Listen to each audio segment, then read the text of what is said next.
الأغصان غرد مدى الأزمان عن أهل وحي الله عن حملة القرآن يا بلبل الأغصان غرد مدى الأزمان عن أهل وحي الله عن حملة القرآن في عالم الإنسان كل له ميدان وليس أعلى شان من حملة القرآن. بسم اللہ الرحمن الرحیم. اب دو صورتیں آ رہی ہیں آئلی زندگی سے متعلق. یعنی آئلی زندگی کا ایک پہلو کیا ہے کہ اگر میاں بیوی میں عدم موافقت ہو جائے تو پھر نوبت طلاق پر چلی جاتی ہے. طلاق پر یہ پہلی صورت ہے صورت طلاق. دوسرا کیا ہے میاں بیوی کے درمیان بڑی موافقت پیدا ہو جائے اور وہ ایک دوسرے کے لیے اللہ تعالیٰ کی حدود کراس کرنے لگے، وہ دوسری صورت کا موضوع ہے. تو پہلی صورت طلاق ہے. یا ایھا النبی، بسم اللہ الرحمن الرحیم، یا ایھا النبی اذا طلقتم النساء فطلقوهن لعدتهن واحصوا العدة واتقوا اللہ. اس میں زیادہ وقت نہیں لگے گا، اس میں زیادہ تر مسائل ہیں، فقہی مسائل ہیں اور ترجمہ بڑا واضح ہے، میں ترجمہ کرتا چلا جاؤں گا. صرف جو دوسری تیسری آیت ہے اس میں کچھ وقت لگے گا، وہ بھی سورہ تغابن کی روشنی میں جلدی سمجھ میں آ جائے گی. اے نبی جب آپ اپنی بیویوں کو طلاق دیں، اپنی عورتوں کو طلاق دیں، فطلقوهن لعدتهن، تو انہیں عدت کے حساب سے طلاق دیں.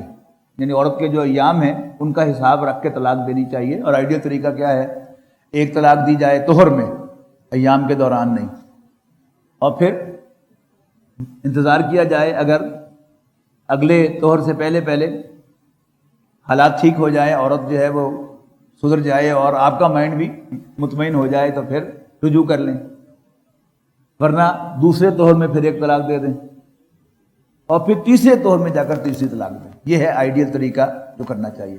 اسی کو کہا جا رہا ہے فطلقوهن لعدتهن، تو انہیں طلاق دیا کرو عدت کے حساب سے، واحصوا العدۃ، اور عدت کا شمار کیا کرو ٹھیک ٹھیک.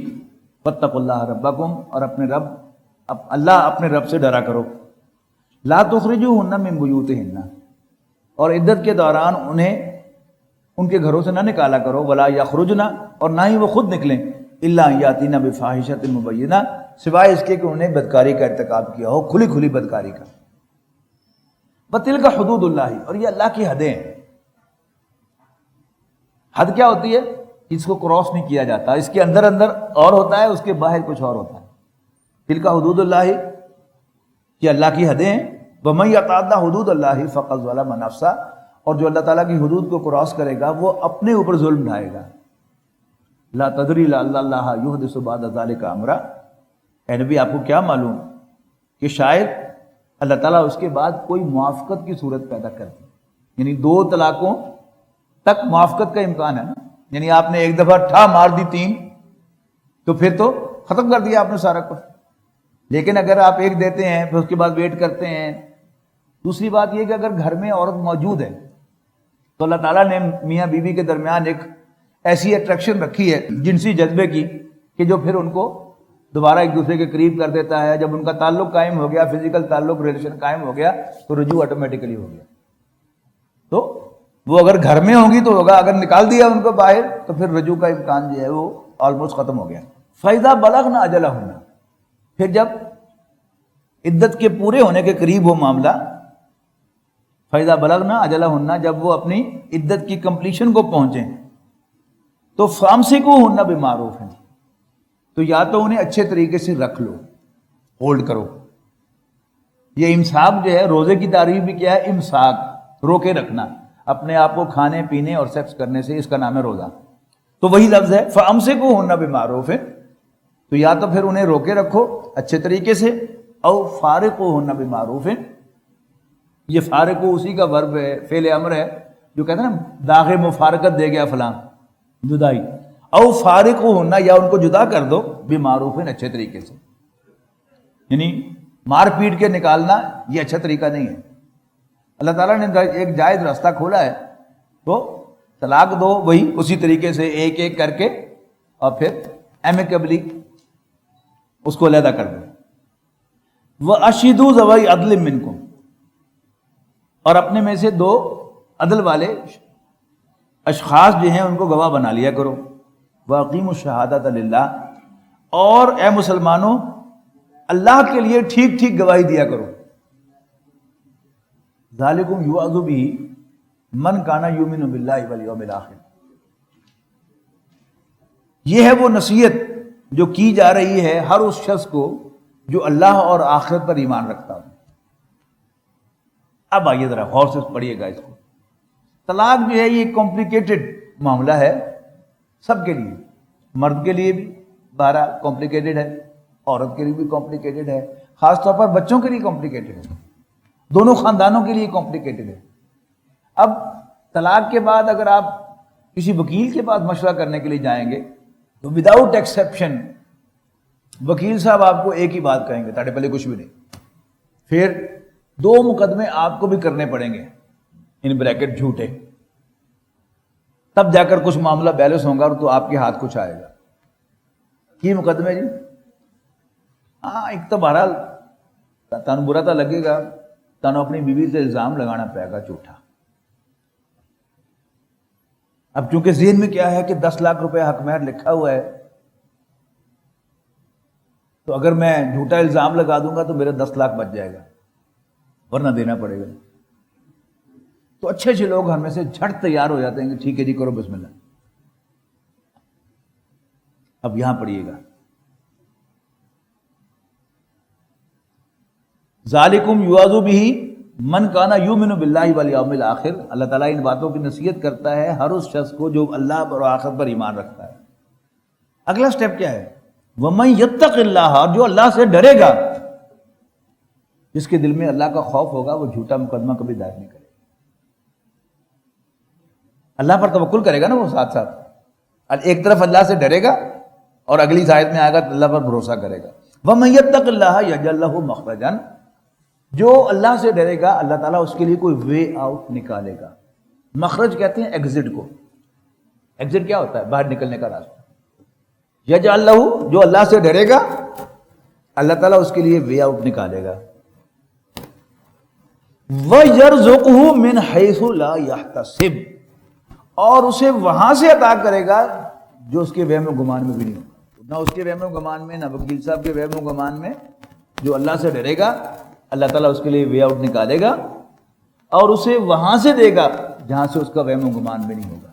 اب یہ دینا کئی اینگل سے ہو سکتا ہے، یعنی اسی طلاق میں کوئی وے آؤٹ نکالے گا اور ریکنسیلیشن کی صورت بنے گی، یا اللہ تعالیٰ اس سے بہتر بیوی اسے عطا کر دے گا. ایسا بھی تو امکان ہے کہ نہیں ہے؟ اللہ تعالیٰ کے پاس یہ تو 2 میں نے آپ کو بتایا ہے نا. اللہ تعالیٰ نے مجھ سے اور آپ سے مشورہ تھوڑا کرنا ہے کہ 10 بھائی فلانے کی مدد کرنی ہے کس طرح کریں. اللہ تعالیٰ کو اپنے کام کرنے آتے ہیں. تو من یتق اللہ، جو اللہ سے ڈرے گا، ومن یتق اللہ یجعل لہ مخرجا، اللہ تعالیٰ اس کے لیے وے آؤٹ نکالے گا. ویرزقہ من حیث لا یحتسب، اور اسے وہاں سے عطا کرے گا جہاں سے اس کا وہم و گمان بھی نہیں ہوگا. ومن یتوکل علی اللہ، اور جو اللہ پر بھروسہ کرے گا، فہو حسبہ، تو اللہ تعالیٰ خود اس کے لیے کافی ہو جائے گا. تو اور تنبیہ چاہیے، اللہ تعالیٰ میرے لیے کافی ہو جائے تو اور کچھ چاہیے. فہو حسبہ. اگلی بات 2 سٹیپ ہو گئے، 3 ہو گئے نا. نمبر 1 اللہ تعالیٰ وے آؤٹ نکالے گا. دوسرا سٹیپ وہاں سے دے گا جہاں سے وہم و گمان بھی نہیں ہوگا. تیسرا جو اللہ پر بھروسے کرے گا اللہ تعالیٰ خود اس کے لیے کافی ہو جائے گا. میں آپ ہی کو مدد کرنا چاہوں لیکن کوئی ضروری ہے کہ میں کر سکوں، لیکن اللہ تعالیٰ آپ کی مدد کرنا چاہے تو کوئی روک نہیں سکتا. ان اللہ، چوتھا سٹیپ آ گیا، ان اللہ بالغ امری، اللہ تعالیٰ اپنے کام کو توڑ چڑھانا لا. لوگ کہتے ہیں نا پہنچنے کو، بالغ پہنچنے والا، یعنی اللہ تعالیٰ اپنے کام کو انجام تک پہنچانے والا ہے. چوتھا سٹیپ ہو گیا. اور 5واں سٹیپ کیا ہے؟ قد جعل اللہ لکل شیء قدرا، یعنی وہ جو انسان کو آئیں گے خیال کہ ہو میں غصے نہ ہی آندہ، یہ نہ ہوتا وہ نہ ہوتا، وہ سب کا کیا ہے؟ اللہ تعالیٰ کو ایسے ہی منظور تھا. ٹھنڈا ہو گیا. بہت خوبصورت یہ 5 سٹیپ ہیں. نمبر 1 جو اللہ سے ڈرے گا اللہ تعالیٰ اس کے لیے وے آؤٹ نکالے گا. نمبر 2 جہاں سے وہاں سے دے گا جہاں سے گمان بھی نہیں ہوگا. نمبر 3 جو اللہ پر بھروسہ کرے گا اللہ تعالیٰ خود اس کے لیے کافی ہو جائے گا. نمبر 4 اللہ تعالیٰ اپنے کام کو انجام پر پہنچانے والا ہے. اور نمبر 5 اللہ تعالیٰ نے ہر چیز جو ہے اس کا اندازہ مقرر کیا ہے. تقدیر میں لکھا ہوا تھا کہ ایسے ہونا ہے، یہ ہو گئے رہنا. واللہ یئسن من المحیض من نسائکم، اور تمہاری عورتوں میں سے وہ جو ایام سے مایوس ہو چکی ہوں، آفٹر دی مینوپاز.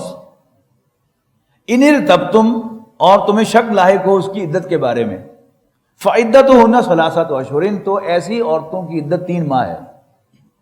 واللہ لم یحضن، اور وہ جن کے ابھی ایام آنے شروع ہی نہ ہوئے ہیں ان کی بھی 3 ماہ ہے. وَأُولَاتُ الْأَحْمَالِ أَجَلُهُنَّ يَضَعْنَ حَمْلَهُنَّ، البتہ حمل والیوں کی عدت ان کی ڈیلیوری ہے، یہ أَن يَضَعْنَ حَمْلَهُنَّ کہ وہ اپنا حمل ڈیلیور کریں. ختم ہوگی بات. پھر دیکھیے وَمَن يَتَّقِ اللَّهَ، یعنی طلاق ایک خالص قانونی مسئلہ ہے، لیکن آپ دیکھیے گا بار بار وَمَن يَتَّقِ اللَّهَ وَمَن يَتَّقِ اللَّهَ وَمَن يَتَّقِ اللَّهَ وَمَن يَتَّقِ اللَّهَ، جو اللہ سے ڈرے گا، جو اللہ سے ڈرے گا. وَمَن يَتَّقِ اللَّهَ يَجْعَل لَّهُ مِنْ أَمْرِهِ يُسْرًا، جو اللہ تعالیٰ سے ڈرے گا اللہ تعالیٰ اس کے کام میں آسانی پیدا کرے گا. ذَلِكَ أَمْرُ اللَّهِ أَنزَلَهُ إِلَيْكُمْ، یہ اللہ کا حکم ہے جو اس نے تم پر نازل کیا ہے. پھر وَمَن يَتَّقِ اللَّهَ يُكَفِّرْ عَنْهُ سَيِّئَاتِهِ، جو اللہ سے ڈرے گا اللہ تعالیٰ اس کی برائیوں کو اس سے دور کرے گا. وَيُعْظِمْ لَهُ أَجْرًا، اور اسے عطا فرمائے گا بہت بڑا اجر. اسکنوہن من حیث سکنتم من وجدکم، طلاق شدہ عورتوں کو رکھو اسی جگہ جہاں تم خود رہتے ہو. من وجدکم، جیسی جگہ تمہیں میسر ہو، خود محل میں رہو اور انہیں کٹیا میں رکھو، اس کی اجازت نہیں ہے. ولا تضاروہن لتضیقوا علیہن، اور انہیں نہ ستاؤ اور انہیں تنگ کرنے کے لیے کہ بعض تنگ آ کے آپ ہی چلیاں جان، نو، اس کی بھی اجازت نہیں. وَإِن كُنَّ أُولَاتِ حَمْلٍ، اور اگر وہ حمل والیاں ہیں، فَأَنفِقُوا عَلَيْهِنَّ حَتَّى يَضَعْنَ حَمْلَهُنَّ، تو ان پر خرچ کرو یہاں تک کہ وہ ڈیلیور کر دیں اپنی پریگننسی، اپنا حمل. فَإِن، اچھا اگلی صورت کیا ہے کہ اب وہ ڈیلیور کر دیا بچہ انہوں نے، یا بچے کو دودھ پلا رہی ہے آلریڈی. یہ قرآن مجید نے واضح کیا ہے کہ the child belongs to the father, یہ سورہ بقرہ میں سورہ نساء میں ہم پڑھ کے آئے ہیں. مولود لہو کا ہے، one whom the child belongs to, مولود لہو اس کا ترجمہ ہوگا one whom the child belongs to, وہ مرد ہے. لہو ہے نا، لہنا نہیں ہے یا لہا نہیں ہے. تو اب کیا ہے کہ بچہ باپ کا ہے، اگر وہ باپ چاہتا ہے کہ اس کی اصل ماں اس کو دودھ پلائے تو فَإِنْ أَرْضَانَ لَكُمْ، اگر وہ تمہارے لیے تمہارے بچے کو دودھ پلائیں، فَآتُوهُنَّ أُجُورَهُنَّ، تو پھر دودھ پلانے کی ان کو اجرت ادا کرو، مفت و مفت نہیں. وَاعْتَمِرُوا بَيْنَكُمْ، اور اجرت کے معاملے کو باہمی مشورے سے طے کرو، بِمَعْرُوفٍ، اچھے طریقے سے. وَإِنْ تَعَسَرْتُمْ، اور اگر سیٹل نہ کر سکو، تم ایک دوسرے کو تنگ محسوس کرو، اگر تم نے اس معاملے میں ایک دوسرے کو تنگ کیا، فَتَتُرْضِعُ لَهُ أُخْرَى، تو پھر چاہیے کہ اس بچے کو کوئی اور عورت دودھ پلائے، فاسٹر مدر. لِيُنْفِقْ ذُو سَعَةٍ مِّن سَعَتِهِ، چاہیے کہ خوشحال شخص اپنی وسعت کے مطابق خرچ کرے. وَمَنْ قُدِرَ عَلَيْهِ رِزْقُهُ، اور جس کے رزق کو اللہ تعالیٰ نے تنگ کیا ہو، فَلْيُنْفِقْ مِمَّا آتَاهُ اللَّهُ، تو وہ خرچ کرے اس میں سے جو اللہ تعالیٰ نے اس کو عطا کیا ہے.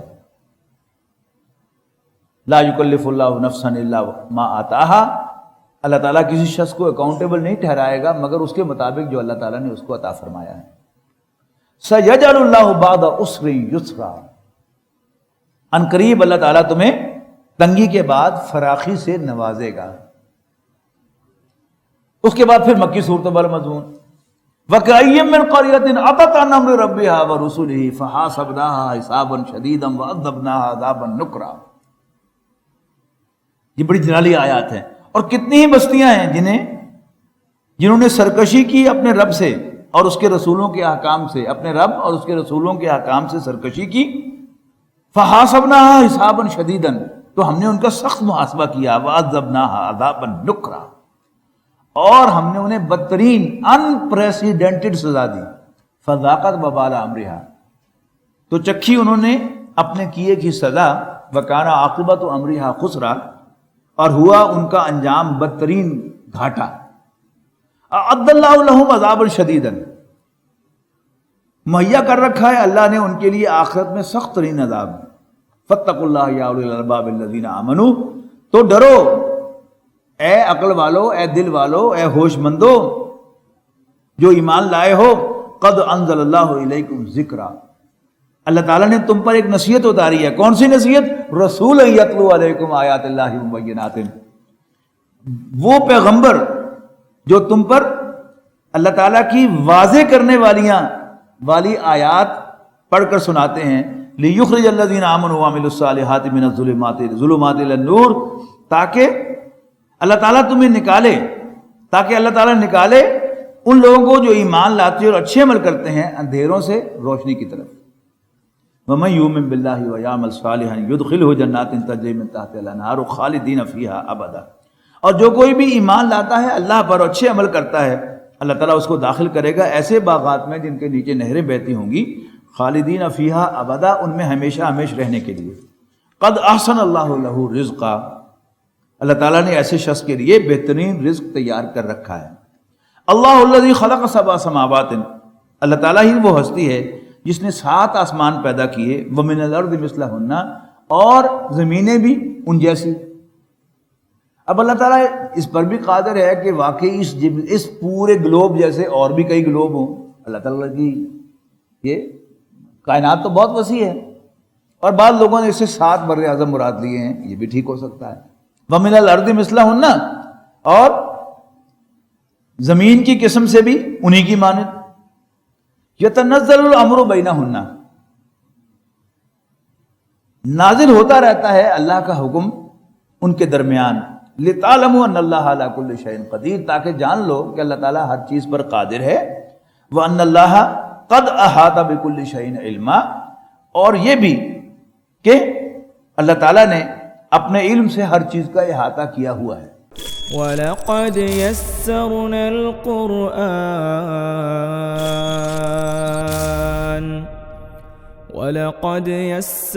الْقُرْآنَ لِلذِّكْرِ فَهَلْ مِن مُّدَّكِرٍ